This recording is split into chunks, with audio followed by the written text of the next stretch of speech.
Welcome to YOUCANIC. Today in YOUCANIC we have a 2015 Ford Focus. It's got the 2.0 liter motor in it, and we're going to go over the process in which you go through to be able to jump start this vehicle.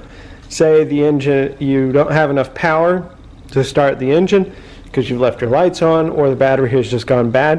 I'm going to show you where and how you jump start this vehicle. So to start with, you'll need to be able to get in the vehicle and open up the hood. And so if you hit the push buttons here on your remote control and it won't unlock it, either the battery is dead in here or the engine battery, which is under this cover, happens to be dead. You would need to manually get into the vehicle. So like we've got just our standard key. You'll just be able to put it in here, turn that to unlock the door to the left, and then you would be able to unlock the door, and then you just reach down here on the left hand side and be able to pop the hood to get inside. Then once you've come around the front, and if you come around the front, you can pop the hood up a little bit, and on this vehicle your secondary release latch is on here on the left, from the left of the envelope. And you just pull it forward, and then you'll be able to raise the hood itself.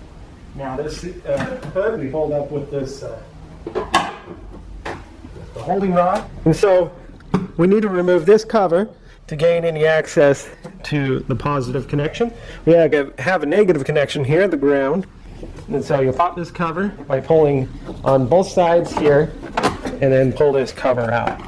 There's a bunch more cover here, but now we have access to the positive, and we have our negative connection over here because the negative on this battery is way back. What you'll do is you'll take your jumper cables, and we start by connecting the positive to the vehicle we're jumping. Right?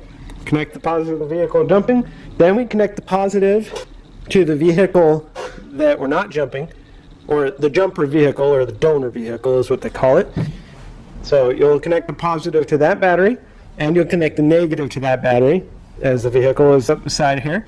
And then you'll take your negative here and connect it to the negative on the vehicle that you're jumping. And we have our ground here, so you do want to ground it to something good. This one has a ground built in right here, or a lot of times you can use the bolt for the shock strut, but you don't connect it to the battery negative, only to the ground on the vehicle. Then we would let it sit there for 10-15 minutes generally, with the other vehicle just running at idle to give it some charge, and then you'll be able to start your vehicle and be able to go where you need to go, or to the auto store to be able to get a new battery if your battery is completely bad. But that once you're done starting the vehicle, then you will want to disconnect the cables in the same order that you hooked them up, or in the reverse order of the way that you hooked them up. So you disconnect the negative one from this vehicle, and you'll disconnect your negative from your donor vehicle and your positive from the donor vehicle, and then we disconnect our positive from this vehicle and put our cover back on. That would be how you jump start your vehicle on your Ford Focus of a 2015. Thanks for watching YOUCANIC, where you can be the mechanic.